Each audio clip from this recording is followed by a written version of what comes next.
BlogTalk Radio.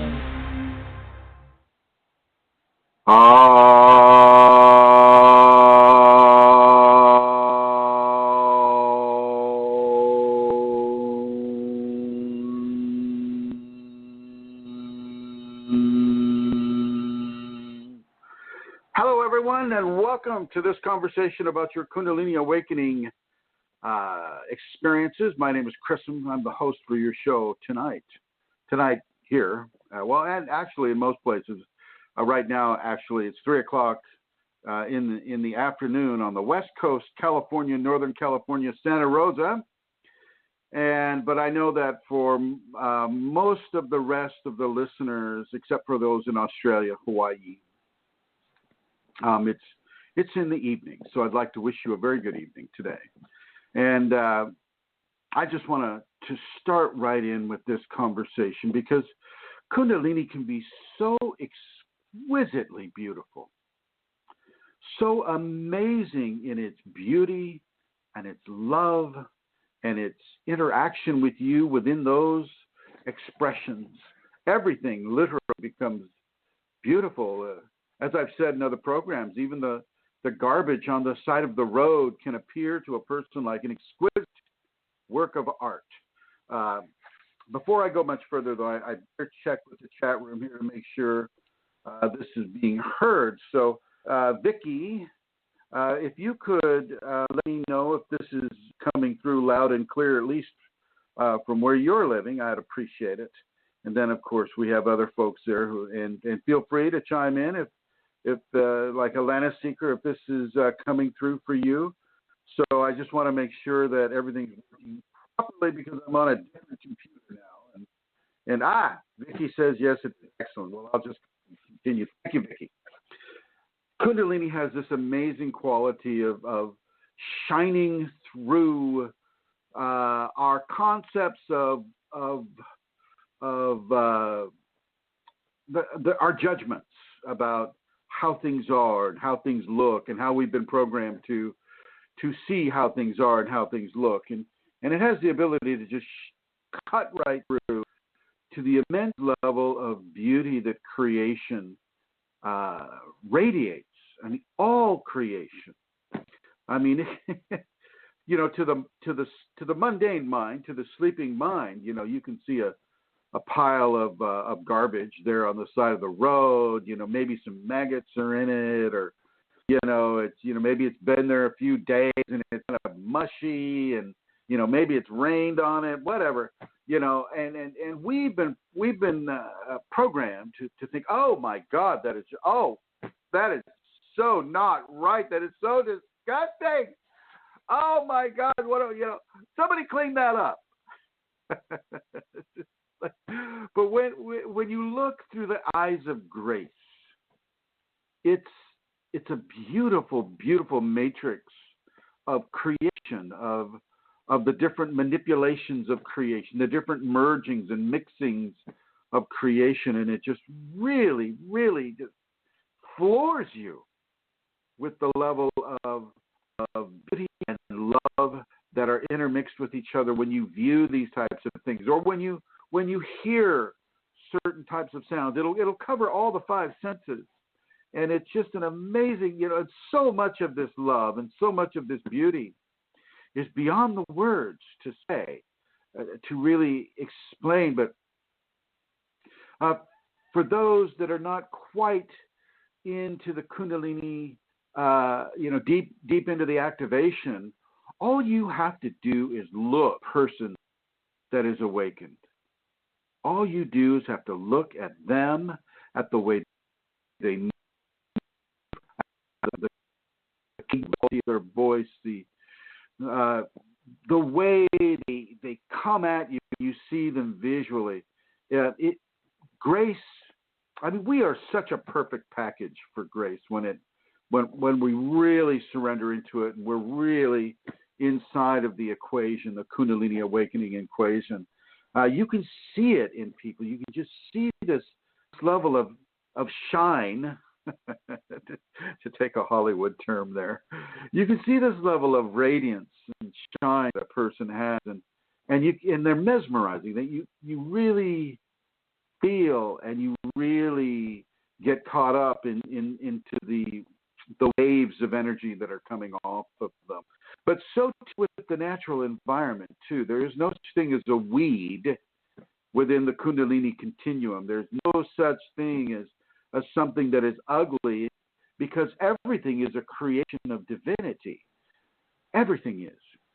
The beautiful plants that we eat, the animals that we eat, and the poop on the ground, which is just more soil. I mean, it's just this amazing enclosed system of creation, recycling, over and over and over. And when you get into the understanding of why this is occurring, why are we incarnating on this world? What is the point of our incarnation on this world? And you look at the beauty of the environment around you and the environment within you, and you just know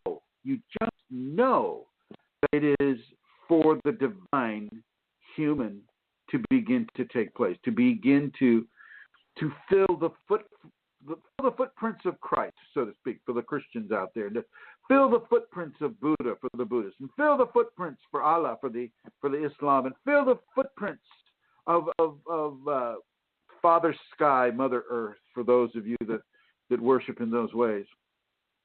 It's an amazing opportunity that we have on this world, ladies and gentlemen. It's an amazing opportunity and an incredible, fantastic experience to have. And this is why I really implore and instruct and suggest that you surrender fully into this and that you trust fully into this. Now, I know that our societies, the many different societies that make up the societies of this world, not so anxious to trust things that the society doesn't understand. I get that. You know, I'm part of the society too. I came straight out of the womb, and I landed in the Northern California society of that year, before Kennedy died. As far as I'll go with that.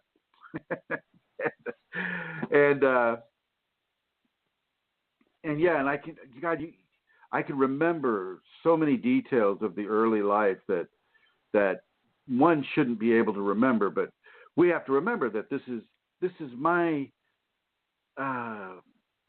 second or third time having Kundalini in a body, because as I've said in other programs, the Kundalini comes with you after death.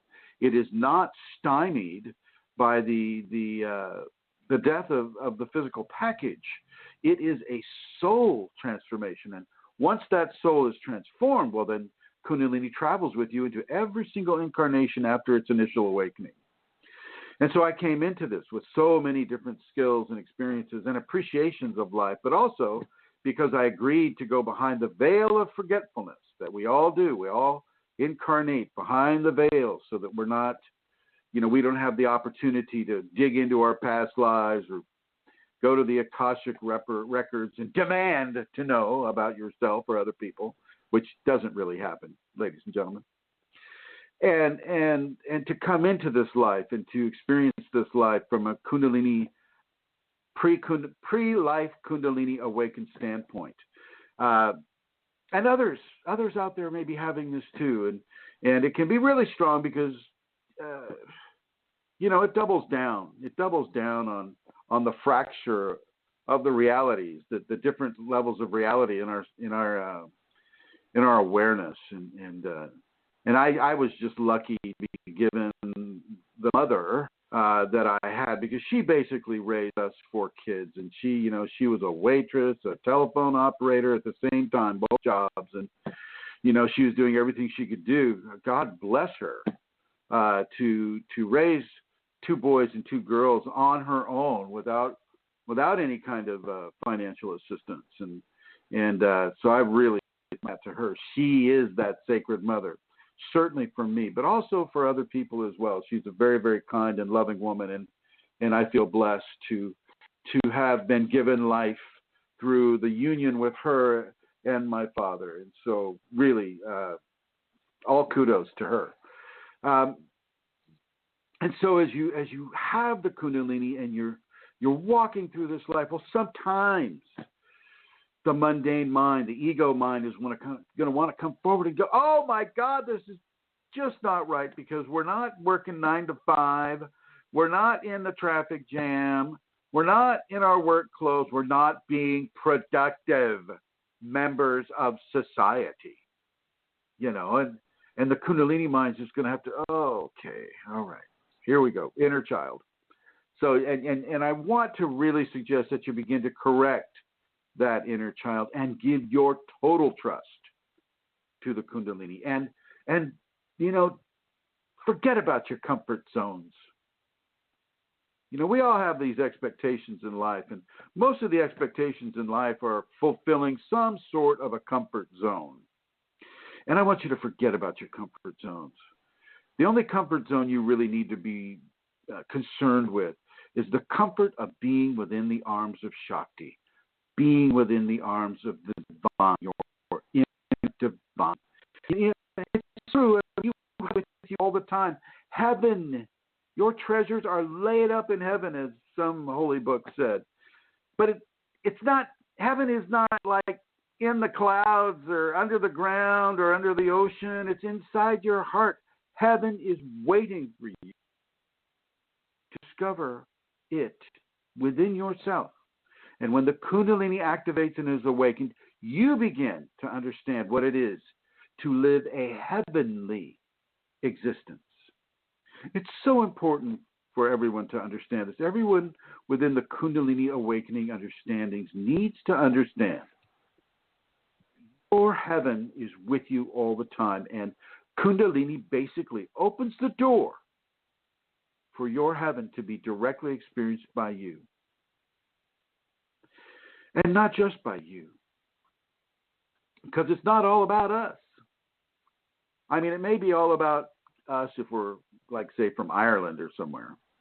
But it's not all about us. We share with each other. None of us is an island, and yet we are. We're a connected island. We got these little bridges between these islands, and one of the most beautiful bridges is the bridge of love, the bridge of divine love radiating out from you. It's incredibly important for people to understand that as you feel, as you think, so will those within the Kundalini, so will those without, outside of the Kundalini will pick that up. They will pick that up, and that really forces us into levels of mindfulness about how we feel and why we feel a certain way. If we're really getting into the ego and we're wrapped up into the frustration about not living the ego-centered life anymore and having to commit, surrender to the Kundalini, and oh my God, I wasn't looking for it, and yet here it is, and now I'm being told that I can't get a job, I can't find a good house to live in, I can't find a car that works the way I want it to work, blah, blah, blah, I can't, we have all of these comfort zone issues coming at us. You've just got to remember that this is the reason you're even on this world. This is the reason for your life. If you're having Kundalini, then you need to have Kundalini. And you need to trust it. You got to risk going into these zones of egotistic interference. You got to really stop that. You got to really remember that you are a radiant vision, tactile vision of heaven. Heaven inside your heart is being opened up by the Kundalini. Think about that. You're an expanding window into a divine, love-based experience, place. Call it what you will. Heaven is within us, and so because heaven is within us, is it ever without us? Is it ever outside? No, it's always within us. It's always peering out through our eyes.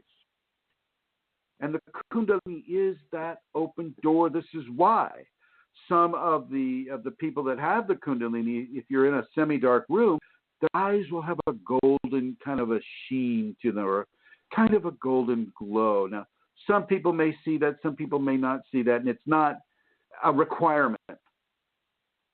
It's just like some of the people have had it like that. Like, Yogananda, Ramakrishna, some of these folks had that quality. And it doesn't mean that, you're not Kundalini awakened if you don't have that quality. It just means that sometimes we can see obvious artifacts and phenomena that the Kundalini will bring into a person's radiance. But as I said earlier in the show, you just watch a Kundalini awakened individual. Watch them move. Look at the body language.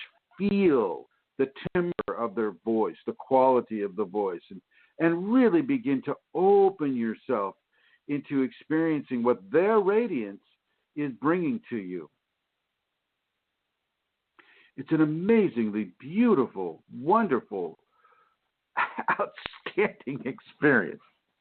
I mean, I'm trying to pull adjectives here. I mean, it's just, and when you look across a field of wheat or corn or something like that, and you feel the unity of individuality, the unity, I mean, all of the roots of those plants are connected and they're really close to each other. And you feel this great community of creation. And you see the same thing with a forest and with a sandy beach. You connect with every particle of sand. And when you stand in the ocean, you connect with every ocean on this world and every creature within that ocean. You see, this is such a magnificent experience. It's a magnificent experience, and it's never ending, and you don't pay money for it. You may pay me the things that I receive, but for those of you listening to my voice right now, you can have it right now. This exact moment, have this. And so I invite everybody in the chat room right now, Michelle and Vicky and Lana Seeker, Andrew, folks that went to the seminar. These folks have it. They have it. And they are the representative divinity on this world, just like I am, and just like those of you that are listening, Joey and Rosemary, Santara, all of us are representatives of divine grace upon this world. And so I really want you to, if you're having issues with this, you're like, oh gosh, I can't really feel good unless I have a beer. I can't really feel good if, I just need that shot of tequila with my beer. And of course, my beer has to be like the size of a pitcher. I want you to reach into your Kundalini, and I want you to really refuse the egocentric idea and program that you have to drink or eat something or smoke something that you can feel good. I want you to walk naked into the forest and feel like 1,000 million beautiful stars of love are exploding within your heart. It doesn't require fermentation. Well, maybe it does. The previous lifetimes have been your fermentation. But this life is the fruition of that fermentation. So think about that. When you have the Kundalini, you have the ability to trust beyond what normal trusting would be. Sacred Father is with you. She's there. Sacred Father is with you. He's there. And yet you still got to get in your car and drive to a store. You still have to go to the bathroom. You have to eat. You have to stay warm. You have to cool off. I mean, you still have the mundane 50%. But that does not need to carry over into your attitude. Get your attitude really, really supporting grace within you, supporting the radiance coming through you. If you could begin to really, really, really trust your inner divine, your life will change in such beautiful ways, amazing ways. But get out of this programming that, my comfort levels demand that I have enough money so that I can be completely comfortable, totally comfortable with life, and I don't have to fix the taillights on my car, and I don't have to go to the dentist, and I have a maid that cleans up after me. I don't have to clean at all.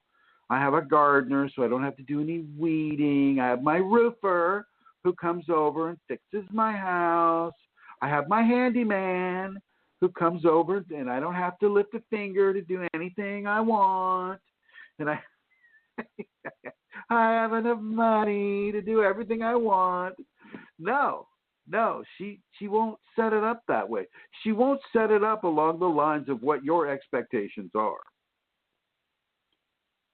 Surrender is all about.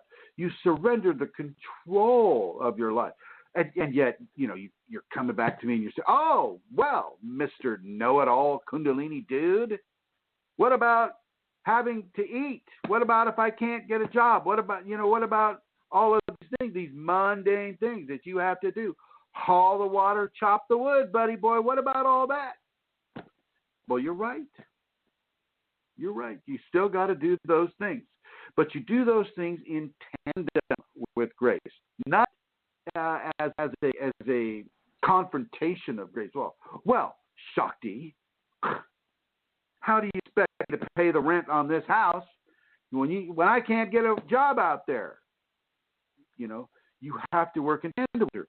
You have to trust deeply enough and put yourself into the society deeply enough where you can find the kind of work that, number one, she wants you to do, and number two, will pay you enough money that will put the rent on the house or the car payment these things must be done. But don't do it from your egocentric place. Your whole life you've been kind of working from the egocentric. You've been just like, okay, let's see, I got to go online, and I got to look at work. I work in hotels, or I work in a restaurant, or I work in a university setting. I have this kind of a degree. Okay, I go to this big job outfit, and I sign up on their network, and they send me these job opportunities, and I apply for one. I go in for an interview. I go in for a second interview, and maybe I got the job. You don't get to do it that way anymore. Not saying that you can't do it that way. I'm just saying that you don't get to rely on that formula because she may not want you doing that. And so what are you going to do? So with the Shakti running your life, even against your own will, what are you going to do when she says, I want you to do it this way, but your ego says, oh, well, I want to do it that way? Who's going to win? You'll go to a job interview and you'll fail.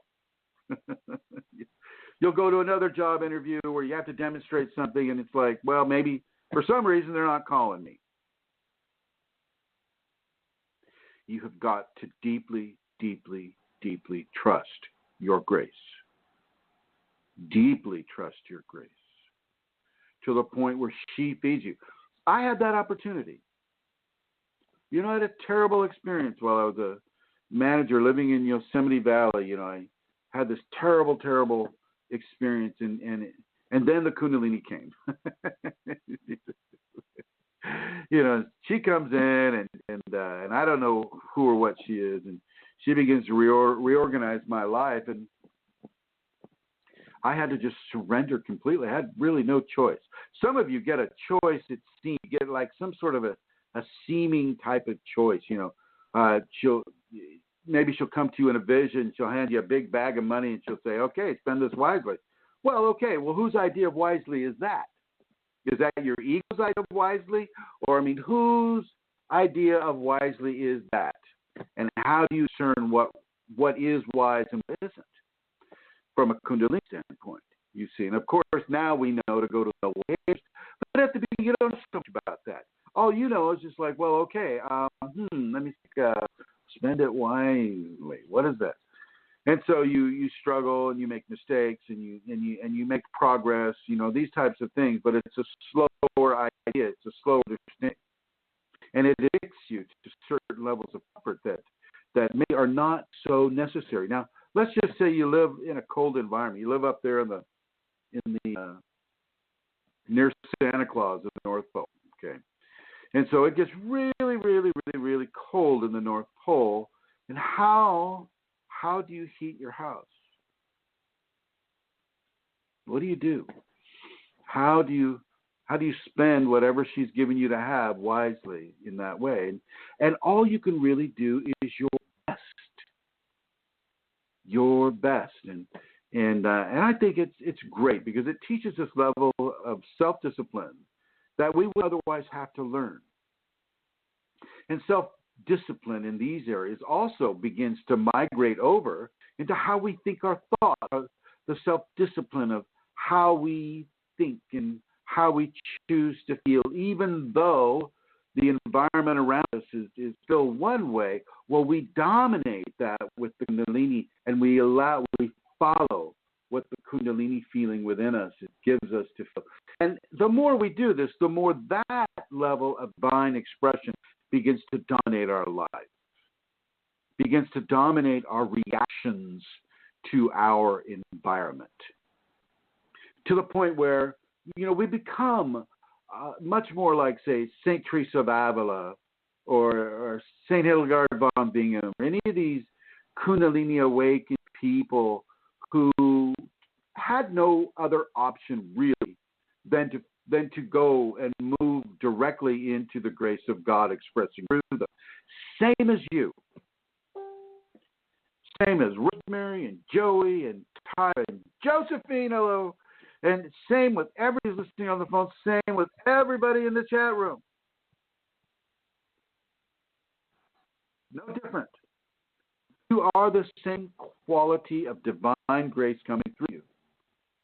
You receive information from the Kundalini at night sometimes. And for some of you, you'll receive in beautiful, beautiful poetic prose within the dream state and giving you very direct instructions, but very, phrasing in just like awesomely beautiful way.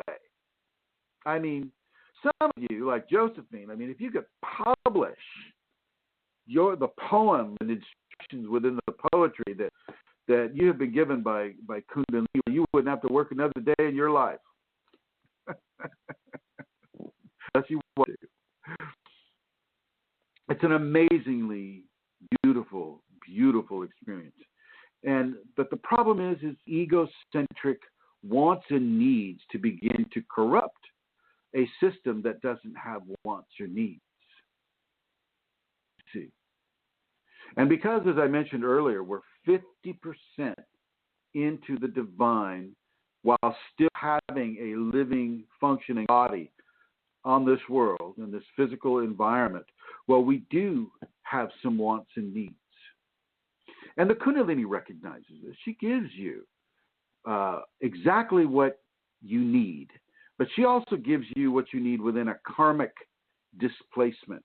By karmic displacement, I mean, like when you get in the bathtub, the water goes up, right? So when you go into the Kundalini, well, your karma comes up for resolution, comes up for redemption. And so she gives you what you can have and what you can hold within the displacement of your karma.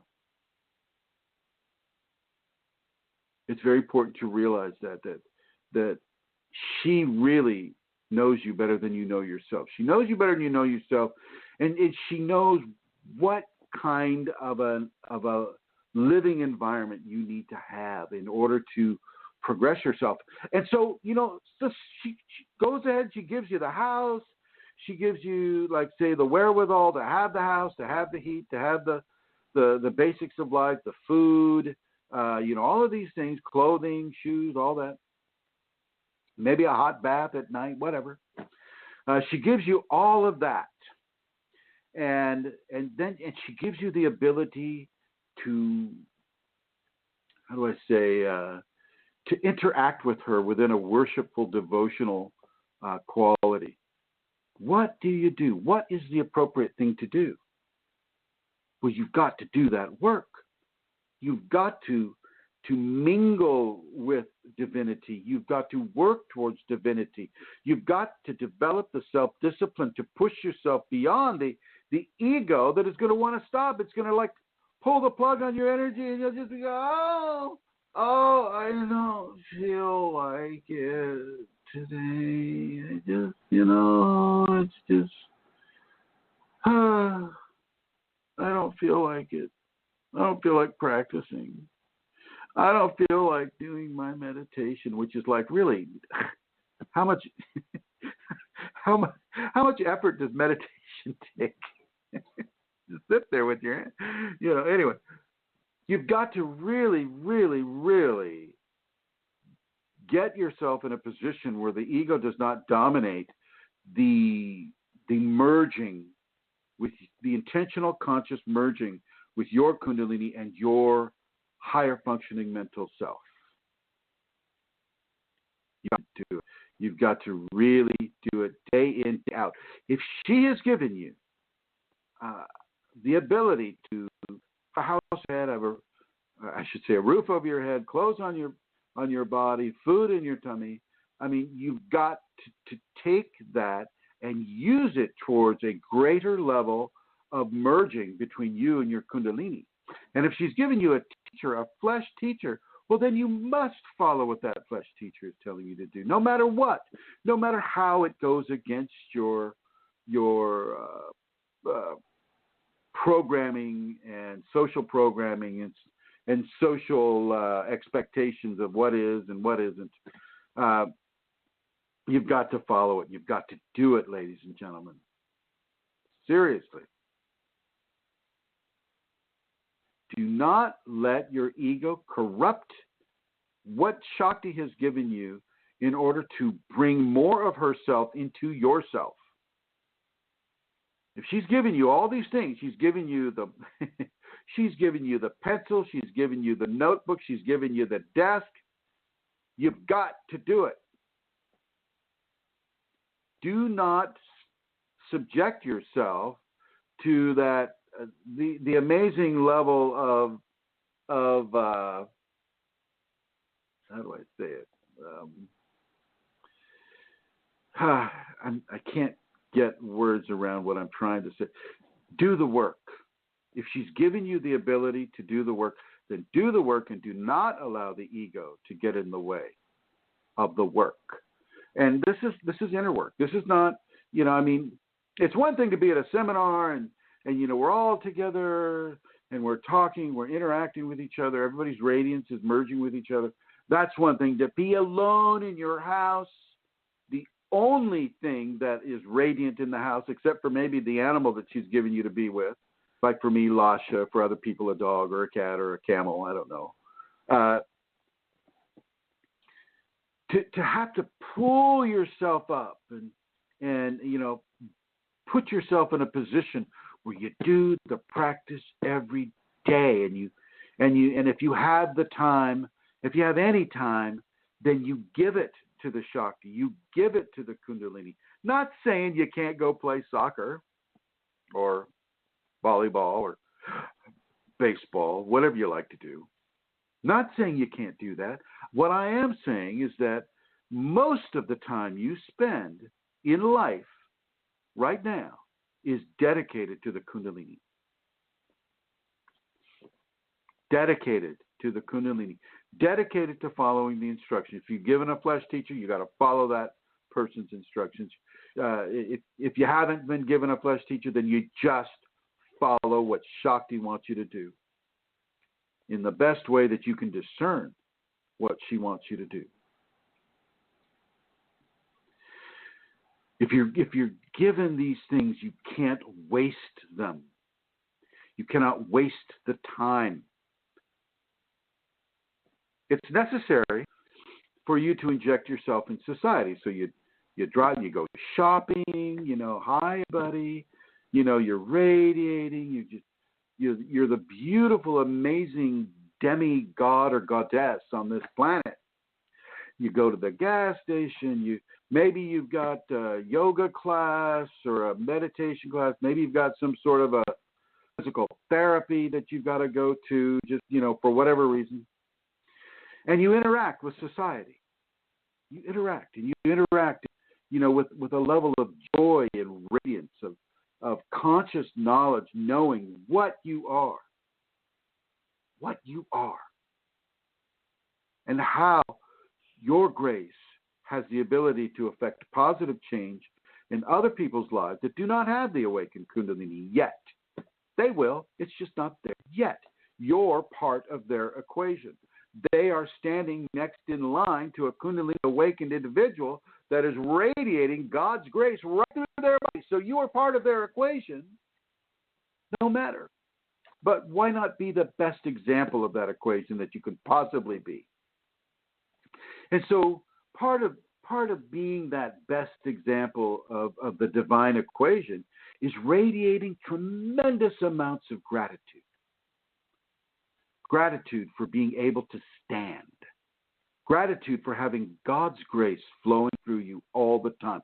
Gratitude for being given the opportunity to hour upon hour, day upon day, week upon week, month upon month, year upon year, invigorate your body with the grace of divine.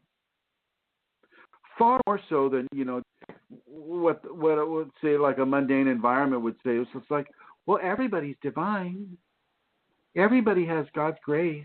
We're all God or goddess. We're all that. Well, it's not exactly true. And yet it is. We are all creations of the divine. But the Kundalini people have the actual divine expressing through them within an energetic, conscious manipulation and transformation of the physical body into a body that can radiate God's grace, that can radiate consciousness of the divine. That's a big step from everybody being creations of God. Everybody has the capability for sure. Not everybody has it actively expressing through them. That takes the Kundalini, ladies and gentlemen. So as you insert yourself into society and go to church, go to your club meetings, whatever you do, going to the movies, whatever it is, always have in the front of your mind the radiance, the potential of bliss and ecstasy and joy that exists within you that can be radiated out into the population. And if you looked at any of my other videos, your radiance has an incredibly wide footprint. Now, for an awakened person, it can be a kilometer in diameter around that source of radiance, that source of light. That's a lot of people if you're living, say, in downtown Los Angeles, or, if you're living San Francisco, or, here I am in California, was stuck Reno, Nevada, or Atlanta, Georgia, or New York City. It's a tremendous level of gift and a gift of grace that can be reached by other people without them even knowing it. They just all of a sudden feel good because a Kundalini awakened person is actively joining their consciousness to the consciousness of grace that is flowing within them, and not stooping down to the mundane, egotistic problems and frustrations and competitions that commonly reflect an egotistic or an egocentric lifestyle conscious expression. All right. Enough of that. Now, it is my honor. It is a great my honor to introduce the Celtic Queen of Questionable Comforts, our lady in standing, the Emerald Sun of the Irish Isle, Her Holiness, Santara Kundalini. Hello, Santara. Hi, Chrism. Hi, everyone. How are you? Can and you everyone? get closer to your microphone? You're a little soft here. Really? I'm at full volume and you're pretty soft. Okay, testing. How's that? Is that better? Well, it's really weak. You're really quiet, but I guess maybe a little bit. Oh. How's that? Hello, when you everyone first in the come, chat you're nice room. and loud, and now all of a sudden it sounds like you're coming through Michelle, Michelle says it sounds good good. over there. Snap. Okay. Well, if it changes in the chat room there, and Vicky says it, let me know. Sometimes the sound between my phone and Chrism's phone is a bit weird, but it's okay in the show. So will we take it that it's okay then? Chrism?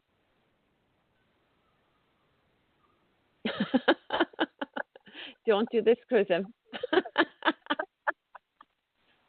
Wow. I Chrism. can hardly hear you.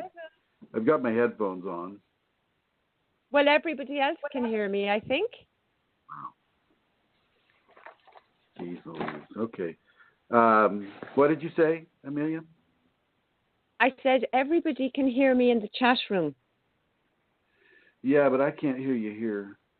I'm looking for headphones. Okay. You go ahead and talk. I'm going to look for headphones here. Ha! Okay. Well, I shall go ahead and talk. What will I say? Chrism was talking about, that love that you can feel. That is so magnificent. And I suppose when he was talking about looking at the rubbish and looking at these things that we're not conditioned to think are beautiful, I was just remembering some of my own process and how magnificent that love and beauty can be. It's actually stupendous, in the way the expansion of connectivity to everything happens. And I remember in the early days, God, that used to just take me with such strength that it was actually hard to function. When I would be feeling that beauty, it was like, ooh. And it didn't stay that way, I mean, it didn't stay with me, at least, like that all the time. It was like I would move into phases of it. So sometimes I would be just, speechless with beauty of everything. I would be on my knees with the beauty of everything. And then I think it's because my body couldn't hold that for too long that then it would fade again. Like it was more than a heart expansion in a way, I think. It was like, God, it was like a whole body expansion, a merging and connection with everything. It was just beyond magnificent. And it's not that it's not there now. It's changed. It's like somehow now I connect with that almost immediately. So I suppose I'm just saying there's been a change in that since the beginning of my process. And another thing Chrism was talking about there was gratitude. Chrism, where are you? And I suppose gratitude is an expression of love. And I'd like to use the Celtic queen of questionable comfort. Oh, you're there. Oh, my God. I'm here. Oh, my gosh. You know what I was thinking about gratitude, Chrism? I mean, doesn't gratitude, because it's a form of love, it's real, and doesn't it feed our radiance?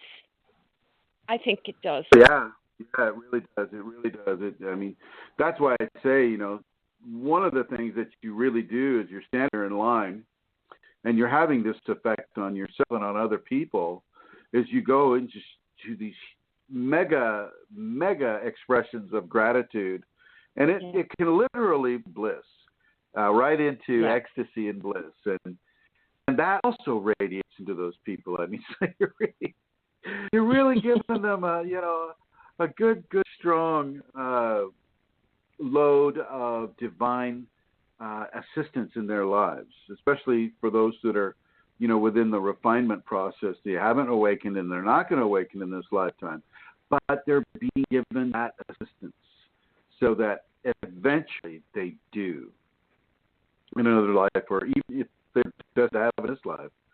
Gratitude is a huge gift, and it does feed your radiance. It does feed Kundalini, and it can propel you forward, just like forgiveness.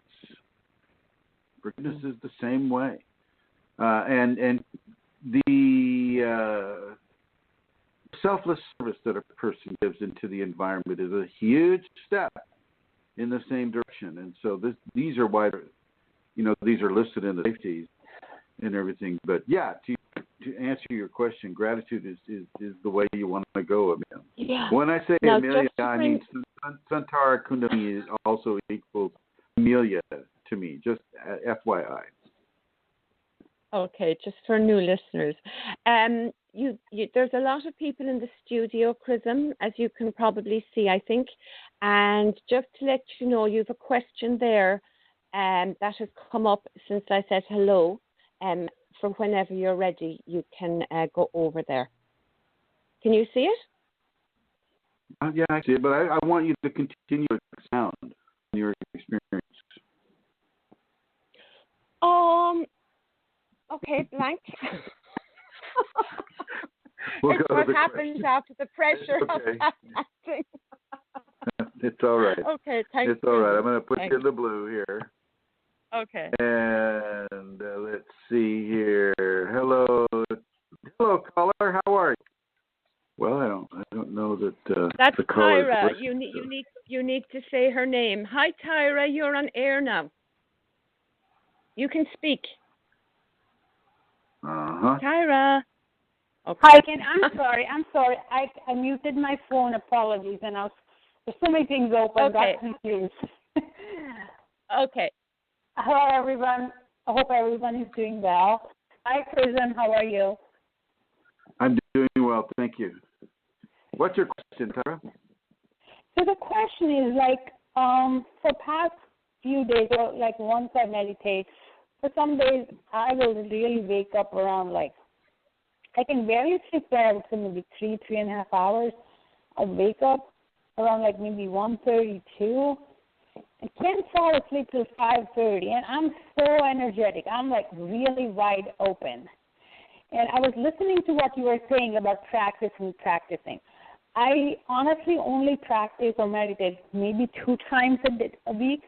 I used to do it more, but then it made me feel so much what do you call that state? Well, you're completely numb, you know? You know what I mean? And it's hard for me when I go to work. Yeah. Go ahead. So it's so hard for me to go to work and do my whatever I have to do. I'm in a foggy state. So I cut down on the meditation from 4 or 5 times to 2 times. But now what you're saying is you got to meditate every day. Oh, yes, absolutely, every day. And maybe you ought to change the method of your meditation. Maybe there's another form of meditation that is less impactful on your work. Maybe part of your meditation is to be incredibly mindful all the time and to be, to allow to come through and to give you these extreme levels of clarity. Maybe there's a possibility in your life that work isn't more important than the Kundalini. Maybe there's a possibility that your comfort levels are not more important than the. Maybe you might want to look at the idea that as you continue to do a strong practice and acceptance of the Kunalini, that your comfort levels will evolve into really, really, really enjoying it and allowing that enjoyment to infuse the level of focus and clarity that you have at work. Right. No, I really enjoy it. I really enjoy it once I'm done, but it's like I'm in my own world. You're what? What was that? I become in my own world. If somebody tries to talk to me, of course you do. I mean, why wouldn't you be? And when people come talk up to me for whatever reason at work or home, and I'm and I really feel can you guys leave me alone now? I want to be by myself. I'm very happy. So maybe you change of expression from the egocentric. Well, this is all for me and just for me, and don't bother me. But I really like this for me. To having that gratitude, having that level of understanding of radiating love and anticipating that people will want to come up to you and ask you certain things because you are Kundalini act. They come to you just so they can talk to you, just so they can touch you, and be near you, and to really, really flow with the grace of God, the grace of the divine within. just for you. You're not here in the world having Kundalini so that it can sculpt itself to your comfort levels. Okay, You okay. expand your comfort levels. You expand your comfort levels. And you allow your comfort levels to include meditating every day, giving to the people that come up to you after you meditate because your radiance is really strong. Giving to these people, not giving to yourself so much, not being so egocentric about it, and really resonating with the gift of God came to you freely, and that you must give others freely. And not run away. And this is not, oh, yeah, stay away from me. I was happy here. No, it's not like that. It's just I feel like that. I know. When you are in that nice deep sleep, like when you're having a great sleep, and then somebody comes and wakes you up and asks you a question, like, where is the remote? And you feel like, can you let me enjoy my sleep? So it's like kind of a sleepy state for me. I'm awake, but I'm still, enjoying that phase. You know what I mean? I'm sure you do. Yeah, but it's really not about you enjoying that phase so much. Oh, I didn't know that part. I thought this is for me, and I love it. Listen, you'll enjoy it. You'll enjoy it no matter when you do it. But you've got to realize that, getting into your enjoyment of it is kind of the opposite of what you're doing. Mm-hmm. You don't understand what I'm saying, do you? No, I don't. Getting into the enjoyment of it and having the enjoyment of it become more important than the expression of the grace is a reversal of why you would why you would meditate in the first place. You're turning meditation into a narcissism. Wow, that's a strong word. I don't even know what you're trying to say. You don't have to try to say. What? Say it again? You're turning meditation into a selfishness. Does that make sense to you? No, and also your voice is breaking up. To want to shut off the outside world, shut off being interrupted, shut off being asked questions. And in fact, I would suggest your meditation is there to nourish your Kundalini so that your radiance is expansive and including the other people around you. Now, it won't be that way each time. It's not that way each time. But you might want to insert that type of a conscious pattern that when you go into your meditation, you are available to the enjoyment of it, but also you're available to the enjoyment of people wanting to come to you and partake of your grace, partake of the gift of grace that has come through you. That can also be an aspect of meditation. Wow, I never thought about it. I never even knew it, that it's also part of the process. So I'm glad that you're sharing that with me, and I think I'll be mindful of that part. I'm glad that you called in because you're the only one. You're not the only one. This happens to Amelia all the time. She's way selfish that way. Yeah. Get it.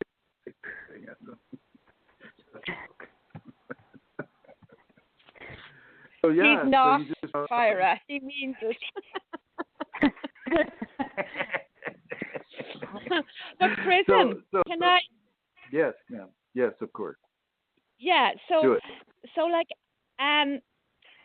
I can relate, Tyra, to what you're saying, I think. So I'm thinking out loud now. So let's see what comes out of my mouth. It's like, sometimes I really want to be by myself. I find it difficult to be with other people. I want to be on my own. I don't want to have to deal with just people, and I want to be on my own. And what I have found is that it's about I want, and it's a matter of shifting my thinking, by not being so much into what I want. It's like, maybe that's it. Maybe it's about, in a way, I'm being forced to deal with people that I can't escape from, such as my family and maybe people at work and whatever. And because she has placed me in that situation, I just need to change my thinking when I get into that zone. And that I then begin to do, I think what Chrism is saying, which is, to consciously begin to interact with people and to radiate and to, in a way, do the opposite of what my ego wants, which is, to be on my own and just enjoying the nice, just the wonderfulness of being on my own, where there is no ego stress, where it's easy and I don't have to stretch and I don't have to do anything like that. And because with the Kundalini we can be in that beautiful place, it's easy to not want to deal with people. So I think it's a matter, for me anyway, when I go into that place of really finding it challenging.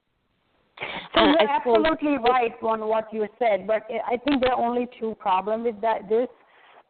One, it's very, very tiring. It's very tiring. Even if I go somewhere like a room full of people, and if I spend like 1 hour, I'm completely exhausted just listening to the communication and talk. And even if I'm sitting in a corner, I feel like there's so much noise that I don't want to be in this noise. You know what I mean? Mm-hmm. And sometimes most of the relationships or conversations in the world is all about, most of them are fake. People are not very truthful to each other. They just say, you feel like these are meaningless conversations that just going on. They're just passing ball. Everybody's saying nice things to the face to each other. And then there's no stuff and there's no meat in it. I get you. I know that at the beginning of my process, that was extremely tiring for me too and exhausting. And it's like I could hear the lies very clearly. I could hear, I was aware of, the untruths and the sort of, what's that word, the peripheral baloney and bullshit really what was going on. And it was painful. But what was also going on? Yes. But what was also going on there for me anyway was I was actually attaching to it, Tyra. I was judging it, and I was, observing it from a place of judgment in a way. Now, I'm not saying you are, but I'm just telling you how it was for me. So I began.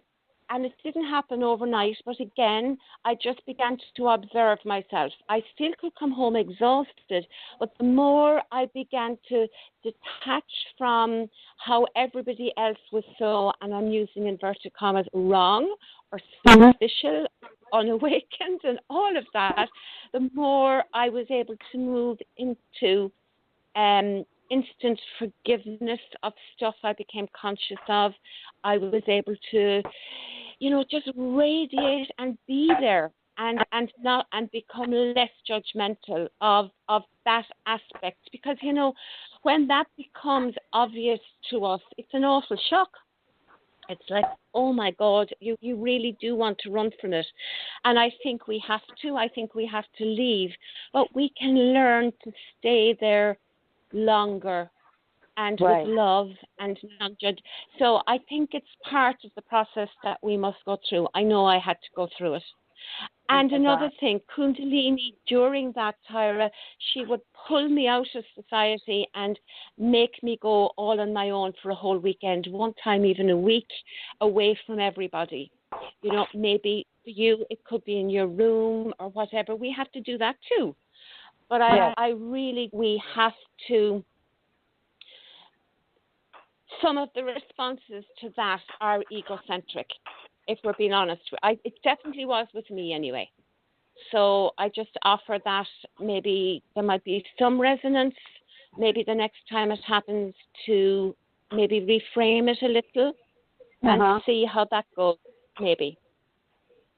Sounds like a plan. Thank you so much. Thank you. So I'm going crazy. I really appreciate your affirmation that it does happen. It's so normal. It's so normal. It really is. Thank you so much, both of you. Thank you. God bless you. Thank you. God bless. Bye. Are you asleep, Chrism? Are you there? I'm here. That's good. It's good. So let's see. I think I don't see there are any questions on the chat room. Let's see. Yes, Andrew says, I'm realizing I need to make more time for myself in my Kundalini practice. This is so true. But it's not just you, Andrew. It's everybody. I mean, everybody needs, even myself. I need to make more time. I need to give more. I need to see it in my daily, nightly existence more. I need to, there's always, what do they say? The biggest room in the house is the room for improvement. And this is what we constantly want to do, is we constantly want to improve. And sounds better on FB, Michelle says. So. Yay. Good. I know what that is. Thank you, Michelle. I don't know if you were reading the questions. Thank you. That's good. Okay. And Michelle says, I too do need the time to myself and found that if I get up early, when everyone else is asleep, that's my time, and I can deal with the rest of the day. Well, that's fine. Yeah, that works. That works too. But I'm going to suggest, Michelle, that it doesn't end with your meditation. It just begins with your meditation. So as you get up early in the morning, you do your meditation, you do your Kundalini practice, well, then that's just the start, and that your Kundalini practice goes on throughout the entire day. Not just then. You don't just go for 2 hours or an hour, whatever it is, and then shut it off, and then now you're in your egocentric, mundane existence, right? No. You go straight into the Kundalini at the beginning of your practice, and that practice lasts all the way until the next day's practice comes. This is how you really begin to manifest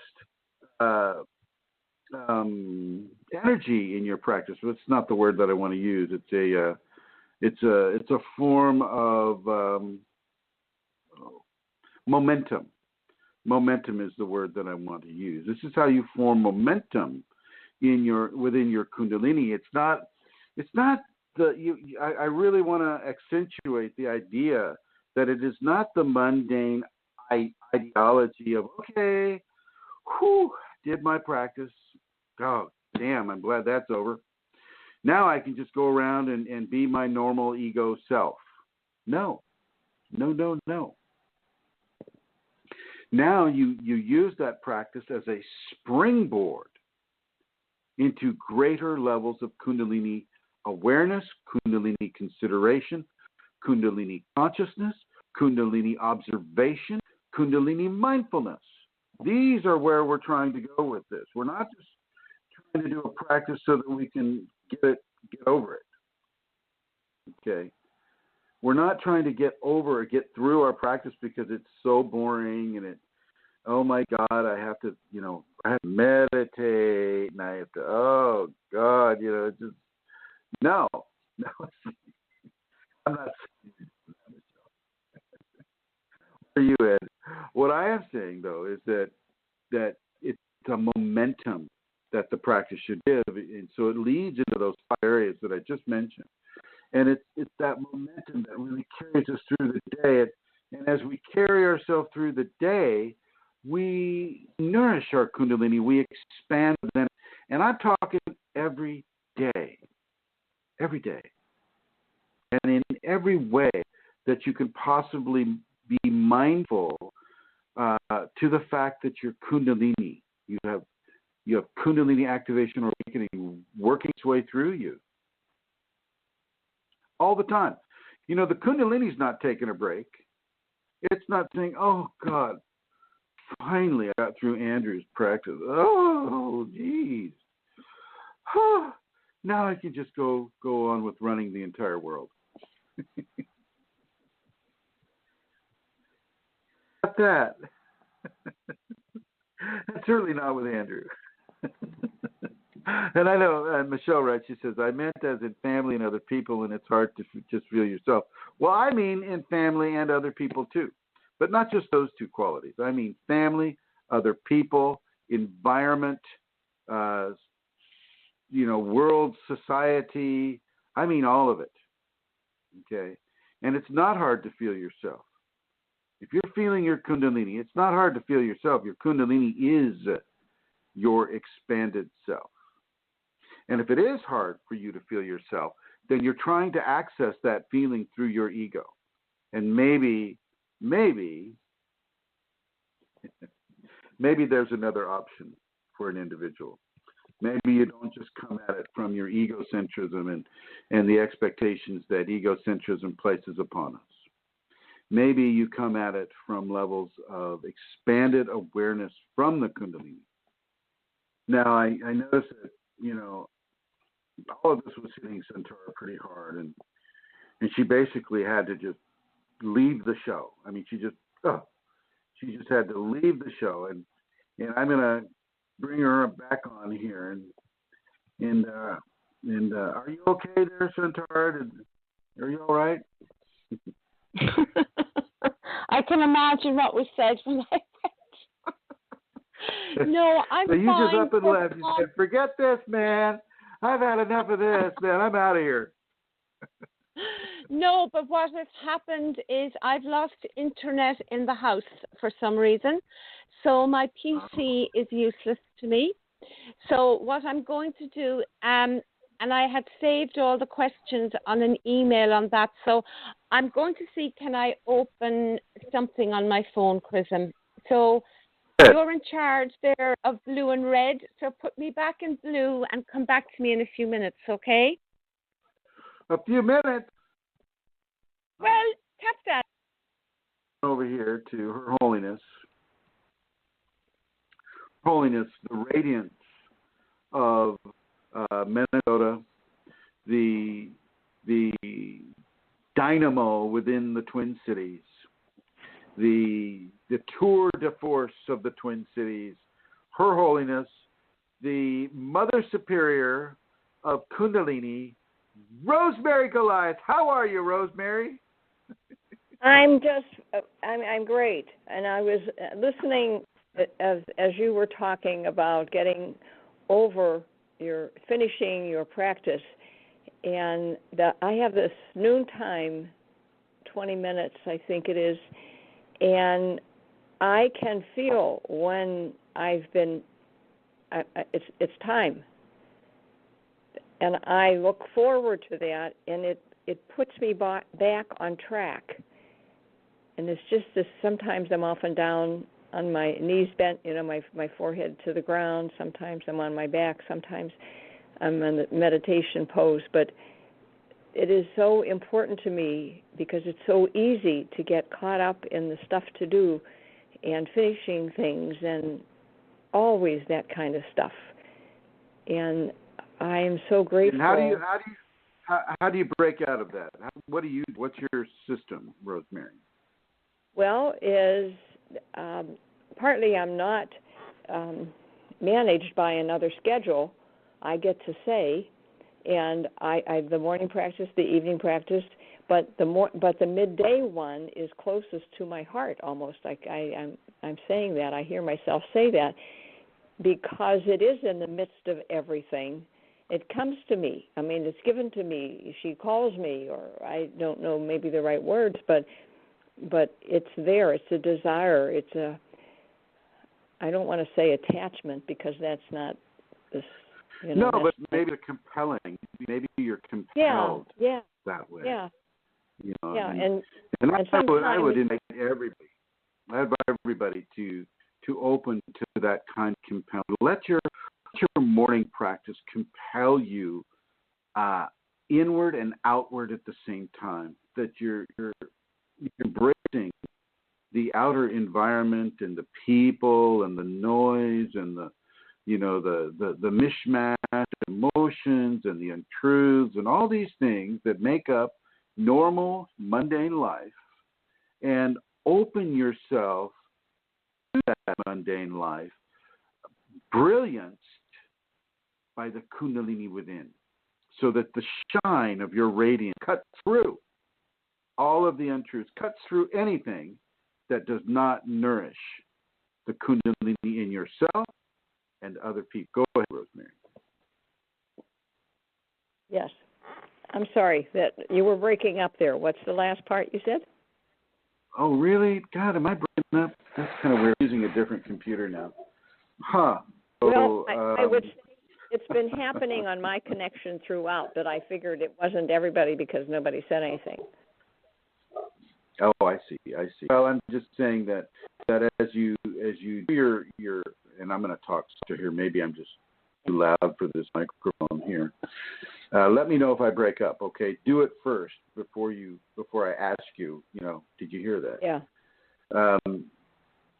To do your practice and to open yourself to the mundane world with all of its emotionalism, its lies, its untruth, its programming, all of these things. Open yourself to it, but allow the radiance of your Kundalini to shine through everything that does not recognize and honor and allow the Kundalini to expand, not only in yourself, but in other people. Did you hear that? I did, but I honestly don't think of that because that's like her work to do. No, that is your work to do too. Okay, thank you. Your work is her work. Her work is your work. Well, okay. I see you're compartmentalizing. You're saying, well, okay, I do 1, 2, 3, 4, and 5, and then Shakti has to do 6 through 1,000,000. That's her stuff. This is my stuff.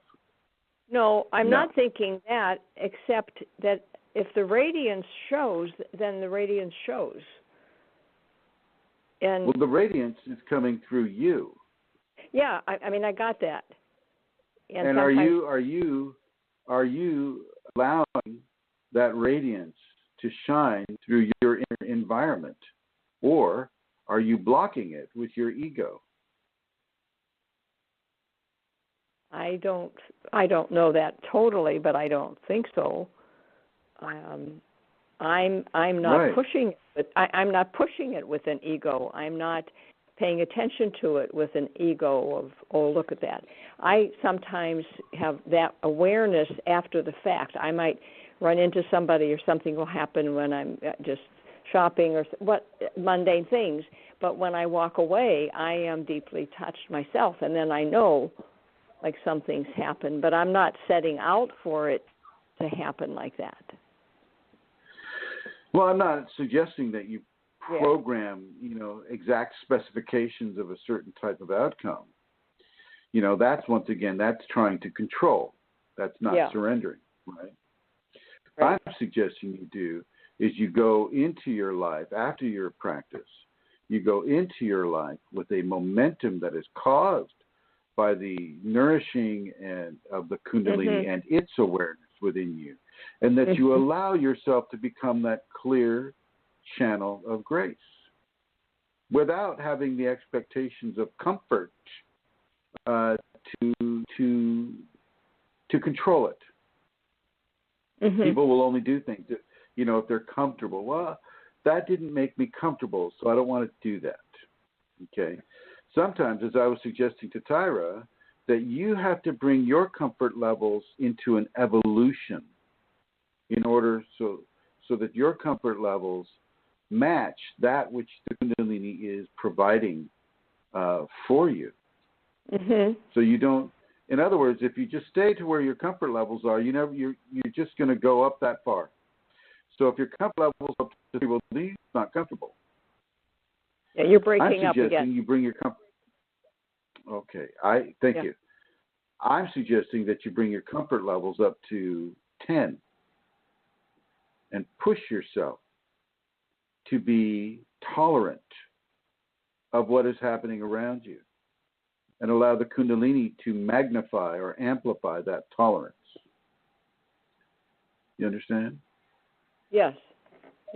And I can think of what to apply that to, what you're saying. All right. I'm gonna sign you off here, and I'm gonna move on over to Joey. Thank you, Rosemary. Thank you. Thank you. And now Joey's frantically going, "Oh no! Oh, no. Why is he gonna talk to me?" Hi, Joey. Hello. How are you? Oh, I'm very fine. I'm thinking, what, why me?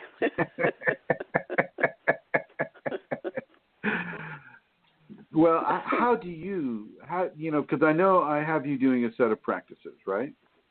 Mhm. And how do you move from your practices into society? Because I know you belong to some groups and you do, certain volunteer work, you teach kids and things like that. How do you go from your Kundalini practice into your interaction with society? About the way you described it. Oh, good, that's done. Now I can get going. And I actually caught that this morning, realizing that I was doing that. So you're just kind of emphasizing it. Nice, Joey. Nice. Well done. And wow, what a quick, astute answer to that, too. I was getting ready to take a long break. I pushed my chair back. I crossed my feet. And I was just like, oh, there goes Joey. And she's like done in 5 seconds. I'm kidding. I didn't do any of those things. Well, that's it. There you go. I mean, you use the practice as kind of like a trampoline to propel you higher into your recognition of grace all around you during your day. And I'm glad we're talking about this because I think a lot of people don't realize that. They kind of do the practice to get over the practice, and then they don't worry about doing anything else. Right. Yeah. Yeah. It's easy well, to thank do. you, my dear. It is easy to do. It is easy to do. We've never talked about that before, so I'm very appreciative of the fact that you're a step ahead of the game, my dear. Sometimes. All right. Good evening to you. I'm going to put you in the blue. Thank you. And coming back to Her Holiness, the crown royal of the Irish consort. Here she is. And she says she's Centaur's back with a full functioning studio, sort of, kind of. You there? Yeah, I'm here. It means I can manage the studio again. I got internet back in the house. Do you know what that was about? Our internet has been intermittent, so I had to go on my data there for a while. So yeah. So if I go off again, Chrism, keep an eye and I'll come back on my data and I'll work it on my phone, okay? All right, let's begin with the questions. Okay, here we go. I don't have that many actually today, so I don't have any private ones, so these are all from the groups. Why do medical practitioners use the two serpent symbol? They have a different meaning for that, really. I think it's there's a medical code that one of the ancient Greek guys came up with, and I believe that was it could have been Asclepius or somebody like that. Let's see real quick here. And they were using that as a form of symbol, I guess, a symbol for their practiced as a healer, and it really is. And I'm reading about it now. The caduceus is the staff. The caduceus is the two serpents that the physicians have on their lab jacket typically, and the caduceus was a staff that was carried by Hermes in Greek mythology, and consequently, the Greco-Egyptian mythology. So the same staff was also borne by heralds in general. For example, the iris, the messenger of Hera. As a symbolic object, it represents Hermes, and by extension, trades, occupations, and undertakings associated with gods. And so we can kind of see how the medical people kind of get their god complex. Sorry, had to throw that in there. And it continues on. It says it's basically it's in common use in the United States, and the rod of Asclepius is a dominant symbol for professional care associations in the United States. And one survey found that 62% of professional healthcare associations use the rod of Asclepius as their symbol, and so on and so forth. And you know, it's just what they use to associate themselves with Asclepius and the code of healing that they use, and they pretend to hold themselves to a high standard of practice, but you know, not everybody is perfect in their intentions or the fruition of those intentions. And so it appears in the general medical context, and this was used by Johann Frobenius in the 1400s, and depicted the staff intertwined with the serpent surmounted by the wings of a dove. And by ye therefore wise as serpents and harmless as doves, stations of caduceus as a symbol and a messenger of Hermes or Mercury. And so it's also a symbol of truth. It's mostly a medical symbol in the United States, and it's been observed that the rod of Asclepius, which is what they call it, the more ancient and authentic claim to the emblem of medicine, and it most attempts to defend its use in a medical context, and they've dated that from the like in the 1800s, and they just use it as the god of the high road,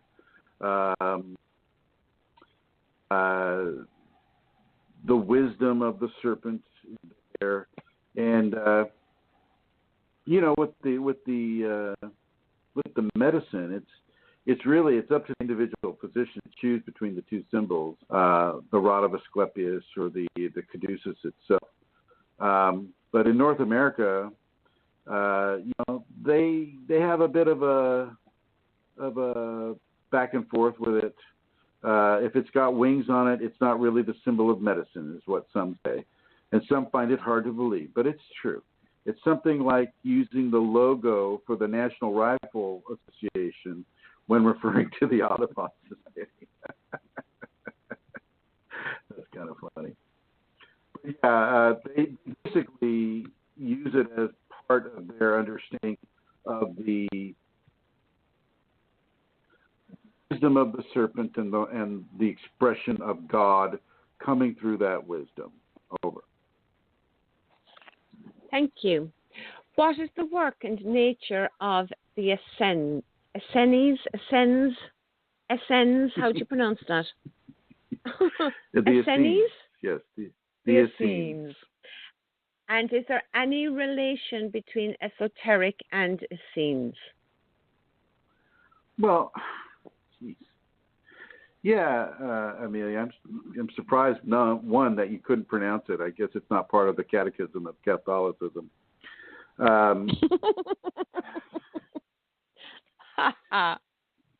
Well, no, supposedly Jesus was sent to the Essenes when he was 14 to learn, what he needed to learn, and I didn't cover that, I guess. No, I wouldn't so have heard with, that term used verbally. I've only seen it written down, and your pronunciations and mine of those letters would be quite different.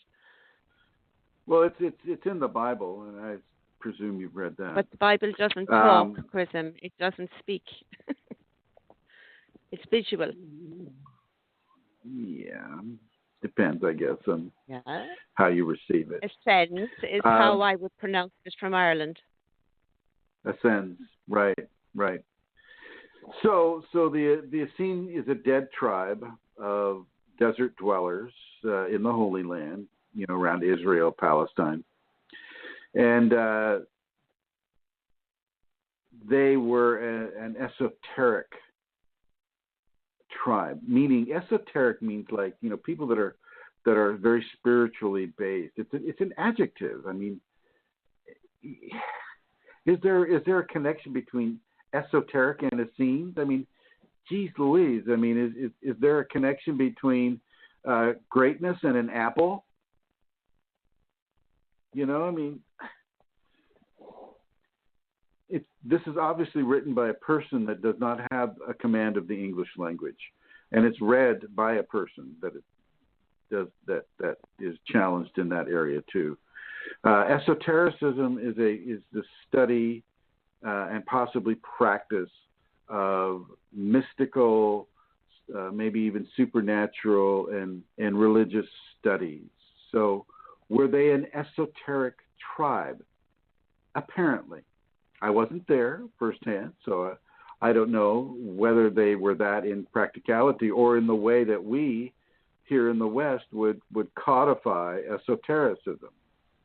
But, from many sources that have survived, the Essenes were indeed an esoteric people, meaning that they were very spiritual in their understanding, very spiritual in their practices, and mystical to a degree that is currently unknown about them, except maybe from the Dead Sea Scrolls. But I'm not sure that the Dead Sea Scrolls were written by the Essenes. Okay, I don't know that is the case. But esoteric is an adjective. The Essenes are a noun, which means, to be esoteric is a description of a people rather than a creation of the people. You understand the difference? Hello. Hello. You speaking to me? Oh, I thought you were speaking to the audience. I'm sure they do, Chrism. Do you? Yeah, I do. I'm a little bit distracted here. Why? Well, I just am. What's going on? What are you doing? Just fixing something. What's being done to you? Okay. Next question. Yes, as I was listening, yes, that makes sense. Not the part about the pronunciation of, but. All right. Okay, let's see. Next question. Has anyone else been getting anxious as they go through their spiritual awakening and start seeing things differently? I seem to have a lot of anxiety and sadness lately, like an uneasy feeling in the pit of my stomach. Well, that is kind of part and parcel of a Kundalini awakening early experience. Or actually, that'd be more of an activation experience. Is the person drinking caffeine? Is the person partaking of high fructose corn syrups? Is the person ingesting, really hot spices? Is the person practicing the safeties? Probably not. So you have to answer those questions first. If you're gravitating towards sadness, well, what level of forgiveness is the person practicing? What level of tolerance do they have? These are questions that need to be answered before a an answer that can constitute change within them can be appropriately devised. Over. Chrism. The next question. Lately, I realized why my father denied normal vegetable cook. My whole tongue is very sensitive to normal salt inputs in cooking. It seems hypersensitive to salt. Even a pint of salt is very salty to me. Why I inherited this sensitivity, can Kundalini cure it? I'm sure that wasn't a pint of salt, but a pinch of salt. Just a typo there. It's not an illness that needs to be cured. I'm sure Kundalini could if it was an illness, but being sensitive to salt, that's not an illness. That's not any kind of a problem. It just means that the individual does not require an extra, flavorful. Salt is usually used to enhance flavor, and they don't need that.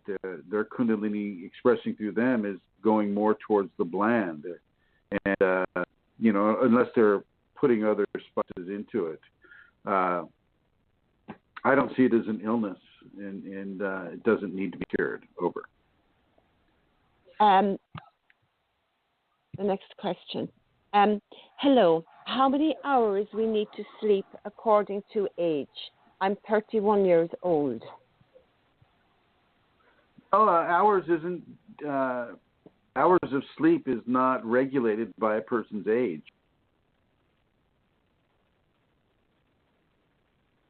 The Kundalini will bring a person, 4 hours or 14 hours. Doesn't matter how old you are. So it really isn't an age-based regulation. It's a regulation based on how Kundalini feels. That person needs to sleep at that time, at that, for that day or that night or that week. It's an age-based process. Over. Next question. Okay, probably too much information, but when you begin to clear and awaken, is it normal to have bowel changes from constipated to normal, and bad head cold out of nowhere, and neck and shoulder pain? I've been working on unlocking childhood anger and self-love. Yes, it's normal for Kundalini to provide gastric upset, and if you're having gastric upset, then you'll have exudate that basically just what that person described. It'll be very fluidic, or it can be very solid. It can go vice versa with it. You can get a head cold. You can get a runny nose. You can get a lot of these things as a person begins to detox through the Kundalini activation. Over. Thank you. Next question. I'm feeling really itchy, and Google search informs me that it's part of Kundalini. How long does this last, and is there something I can do to ease it? It feels as if something is crawling. Are you interrupting me? Well, no. Well, blessings to Google for even, bringing that up. And are you continuing the question? Well, there's more. So, go ahead. How long does this last, and is there something I can do to ease it? It feels as if something is crawling on me as well, all over the body, and also feeling this increase in energy around me and constant buzzing sounds, especially at night when attempting to sleep. Now and then I see flashes of light in the third eye location and jerky body movements. Thank you. Well, yeah, these are all classic Kundalini symptoms. There's nothing to do but to experience them and stop trying to, once again, reach into that familiar comfort pattern of, well, everything's just the same as it was, and I expect this, and so therefore, when the Kundalini comes up, then it must give itself into my expectation of comfort patterns. It won't do that. You're going to have the itchy bumps, and that's the sign of a Kundalini, like a heat rash. You're going to have things that you're going to feel stuff crawling all over you, and that's just fine. That's a normal sign and a symptom of Kundalini infusion. There's nothing here to fix.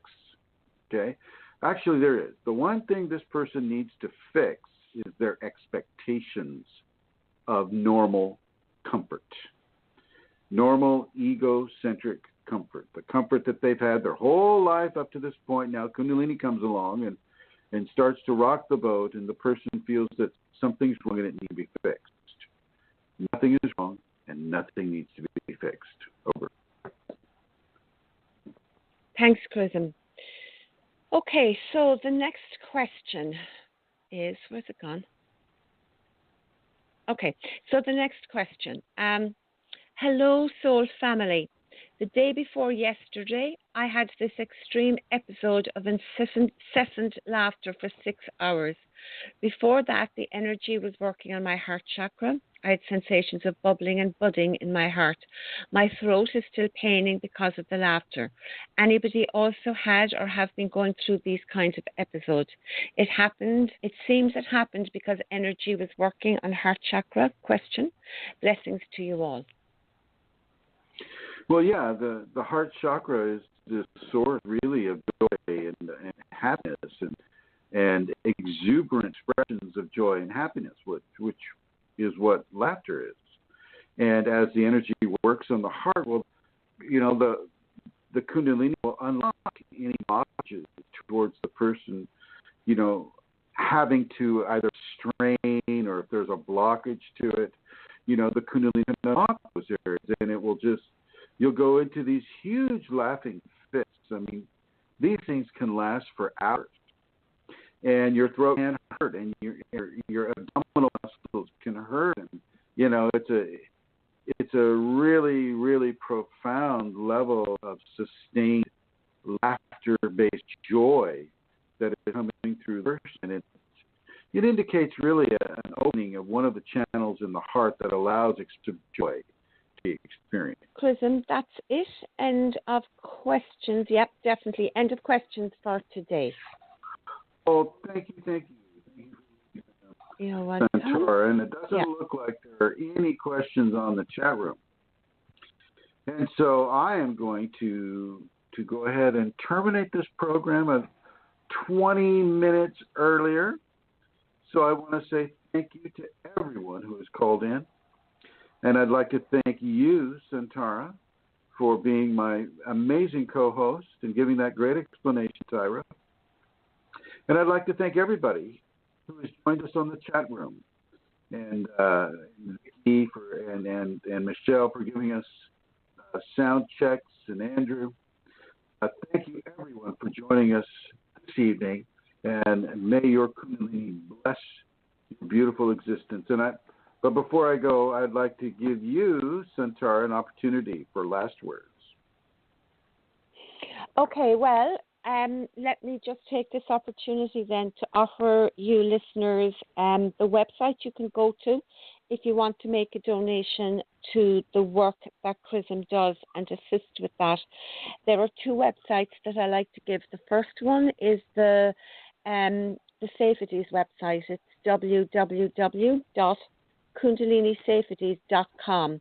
Now, when you press on one of the pages, and this is a beautiful website, it's really lovely, and one that I'd recommend you all go look at and read, even if you're not making a donation.